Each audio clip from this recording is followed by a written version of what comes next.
कि ये बिल्कुल जय हिंद साहब ने बिल्कुल ठीक बोला है कि राहुल गांधी की शैली जो है वह गांधीयन स्टाइल है उनकी, जो गांधीवादी तरीके से वो कर रहे हैं। क्योंकि जब हम राहुल गांधी जी की ये भारत जोड़ो यात्रा का जब हम जिक्र पाते हैं तो हमें गांधी की दांडी यात्रा याद आती है। और इसमें भी कोई शक नहीं है कि जो कांग्रेस की जो मूल विचारधारा है वह गांधीवादी मूल्यों से प्रेरणा लेती रही है। हालांकि बाद के समय में उन सारे मूल्यों को धीरे धीरे छोड़ दिया गया और जैसे जैसे समय बीतता गया वह एकदम बिल्कुल ही अलग तरह की पार्टी बनकर रह गई। जी जी भारतीय जनता पार्टी के सत्ता में आने का अगर हम इतिहास देखें तब भी हम देखें कि कांग्रेस का वर्चस्व था। और कहीं ना कहीं जो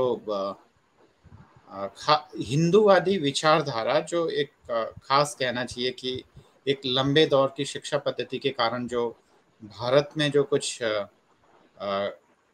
कम्युनल एलिमेंट्स जो पैदा हुए हमारी प्रैक्टिसेस में, है ना, और उसकी शुरुआत कांग्रेस के ज़माने से ही हो गई थी। क्योंकि विचारधारा जब किसी समाज की बनती है तो एक लंबा प्रैक्टिसेस होती है, उसमें आपकी शिक्षा पद्धति से लेकर बहुत सारी चीज़ों का काफ़ी बड़ा रोल होता है। मीडिया, प्रेस या जो भी संवाद या कम्युनिकेशन के जितने भी ज़रिए जी हैं। जी तो उस समय भारतीय जनता पार्टी की ये मजबूरी थी सत्ता में आने के लिए कुछ समझौते करने पड़े।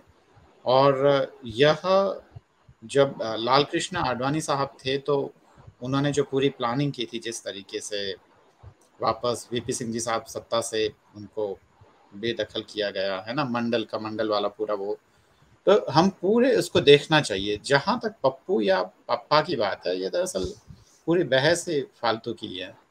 क्योंकि मनमोहन सिंह जी के बारे में क्या बोलते थे कि वो कुछ नहीं बोलते हैं, तो वो बिना बोले ही एक बहुत ही अच्छे, मतलब खासकर अर्थव्यवस्था के दृष्टिकोण से देखें तो एक बहुत ही सफल प्रधानमंत्रियों में गिने जाएंगे। पप्पू हैं या नहीं है इसका फैसला इतिहास करेगा। और जो बहुत ही अपने आप को पप्पा समझने वाले जो भी राजनेता हैं जी उनका भी इतिहास फैसला करेगा। केवल बहुत ही 5 या 10 वर्षों के समय अंतराल में यह तय करना कि वह किस प्रकार के राजनीतिज्ञ हैं वो ठीक नहीं रहेगा। पर राहुल गांधी क्योंकि कांग्रेस में एक बहुत ही उस स्थिति में है जहां वह एक दिशा दे सकते हैं, तो ऐसे नेता का इस तरीके से जनता से जुड़ना बहुत ही अच्छी बात है। पर किसी भी दल को किसी एक व्यक्ति विशेष पर निर्भर नहीं रहना चाहिए, क्योंकि फिर तो हम सामंतवाद के उस घेरे से कभी बाहर ही नहीं निकल पाएंगे। कि अगर कोई पूरा बड़ा राजनीतिक दल अगर किसी व्यक्ति विशेष पर निर्भर हो जाए, मैं राहुल जी की भी बात कर रहा हूँ और मोदी जी की भी बात कर रहा हूँ, अगर मोदी जी भी दल से ज़्यादा बड़े हो जाते हैं तो यह भारतीय प्रजातंत्र के लिए अच्छी बात नहीं है। और राहुल जी पर ही अगर कांग्रेस का भविष्य निर्भर है तो यह किसी भी राजनीतिक दल के लिए अच्छी बात नहीं है। बिल्कुल बिल्कुल, आप ठीक कह रहे हैं। मुद्दा जो है हमारा थोड़ा सा आरएसएस से रिलेटेड था। सुरेंद्र दुबे जी, आप तक पे आएंगे।